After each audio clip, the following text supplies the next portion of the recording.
Oh, capitalism gave us all of the inventions, all of the technology. So here's an example from Imperialism, the high stage of capitalism by Lenin. So he gives us an example of this American inventor named Owens, who created a new technology in bottle making, I suppose, and the European monopolists, they bought off that patent and they stored it. They never used it because that would deem all of their previous bottles too expensive, because the new technology would allow to save up on resources and on labor. It would cut times in creating the production. It would cut the production times, but they did not care about that. They cared about profit, and they only bought off that patent because they didn't want anyone else to get a hold of it and becoming competition for them. So this is a very common thing that happens under capitalism. People don't care about inventions. Capitalists don't care about inventions. They care about profits and profits only. There are so many examples in the modern history on how capitalists actually slow down progress and sometimes intentionally destroyed the technology that could allow us to have a better life, have an easier life, have a cheaper life, etc., etc. And I'm not even going to provide you with examples. What I want you to do is just go on and look at the history of the USSR's inventions and how much people were able to save up on resources because they cared about the people and the resources that were needed by these people and not the profit. Even an interesting little fact about the Great Patriotic War, which is known to the rest of the world as the World War II, the production of tanks in the Soviet Union was much more efficient compared to the Nazi Germany, because the companies in Germany still needed to make profit. And even though there was this whole hybrid of state-owned businesses, still the key capitalists and the key monopolists, they continue to profit off of war. Just like the modern imperialists and the modern warmongers still profit off of all the war and conflicts that are now currently happening.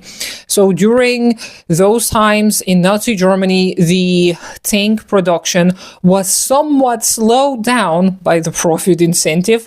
And in the Soviet Union, they did not have the same profit incentive. They could pump out as many tanks as needed because they did not care for profit. And of course, later down the history of the USSR, it changed.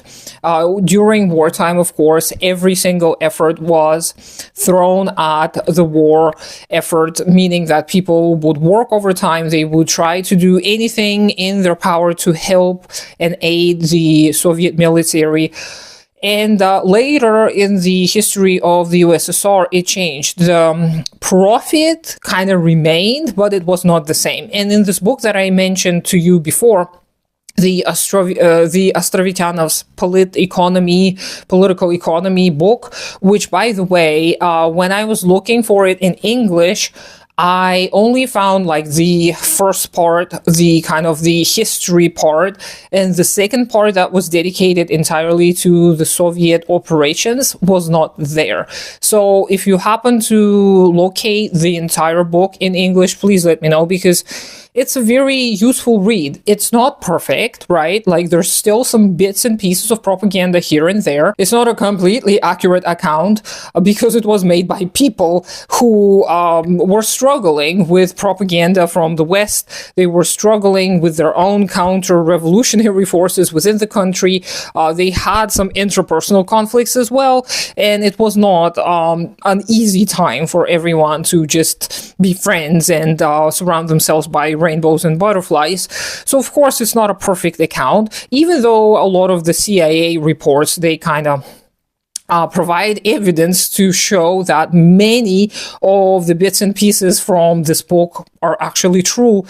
And I digress, as usual. But in this book, what you will see is that the profit incentive was gone, but what was there instead was socially required, not in the Marxist way, but kind of a socially required labor, which was used to fund all of the public infrastructure. So hospitals, schools, universities, roads, bridges, any kind of maintenance, all of this was based off of the funds that were saved up. So they did still have surplus labor in the Soviet Union. And of course, they still had commodity production. So some people use that to argue that there was no socialism in the Soviet Union. To me personally, it doesn't really matter. I think that there was a socialist tendency and there was a capitalist tendency. And unfortunately, the capitalist tendency won in the end.